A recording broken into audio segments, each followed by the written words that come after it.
Right, thank you Srihari. తెలంగాణలో స్థానిక సంస్థల ఎన్నికలు నిర్వహించేందుకు రాష్ట్ర ఎన్నికల సంఘం కసరత్తు మొదలుపెట్టింది. రేపు నోటిఫికేషన్ విడుదల చేసేందుకు ప్రయత్నాలు ముమ్మరం చేసింది. ఇప్పటికే కలెక్టర్లు, ఎస్పీలతో రాష్ట్ర ఎన్నికల ప్రధాన కార్యదర్శి వీడియో కాన్ఫరెన్స్ నిర్వహించారు. ఎన్నికల నిర్వహణపై దిశానిర్దేశం చేసినట్లు తెలుస్తోంది.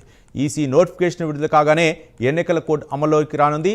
ఎన్నికల నోటిఫికేషన్ విడుదల కాగానే నామినేషన్ల ప్రక్రియ మొదలు కానుంది. 2 దశల్లో ఎన్నికలు నిర్వహించేందుకు ఈసీ సిద్ధమైంది. అక్టోబర్ 23న తొలి విడత, అక్టోబర్ 27న రెండో విడత ఎన్నికలు జరగనున్నాయి. నవంబర్ 11న ఫలితాలను ఈసీ విడుదల చేయనుంది.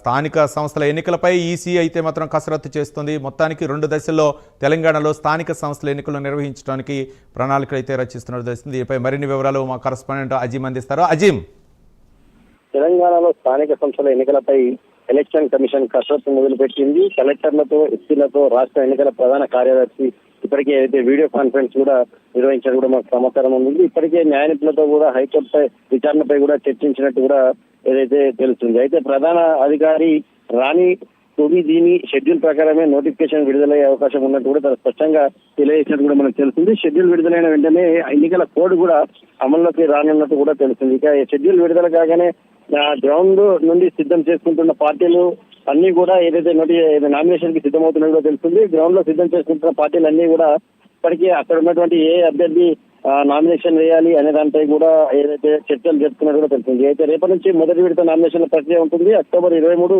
తొలి విడత ఎన్నికలు ఉంటాయి. అక్టోబర్ 27 రెండో విడత ఎన్నికలు కూడా ఉంటాయి. ఇక నవంబర్ 11న జెడ్పీటీసీ, ఎంపీటీసీ ఎన్నికల ఫలితాలు కూడా వస్తాయి. ఇక మొదటి విడతలో సుమారు 2963 ఎంపీటీసీలు, 2292 జెడ్పీటీసీ స్థానాలకు గాను ఎన్నికలు ఉంటాయి. ఇక రెండో విడతలో 2786 ఎంపీటీసీల స్థానాలకు గానీ ఎన్నికలు నిర్వహిస్తారు. ఇక 2272 జెడ్పీటీ స్థానాలకు గానీ పోలింగ్ కూడా ఉంటుంది. ఇక తెలంగాణలో మొత్తం 31 జిల్లాల్లో 565 మండలాల్లో మొత్తం 5449 ఎంపీటీసీలు, 565 జెడ్పీటీసీలకు గాను ఎన్నికలు నిర్వహిస్తుంది ఈసీ. ఇక దీంతో పాటు గ్రామ పంచాయతీ ఎన్నికలు మొత్తం 3 ఫేజులుగా ఉంటుంది.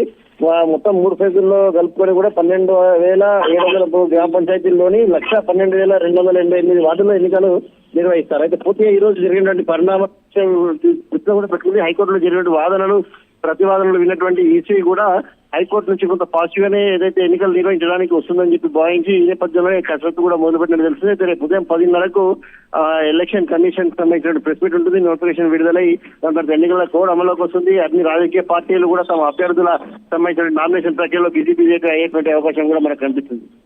Right, thank you Azeem.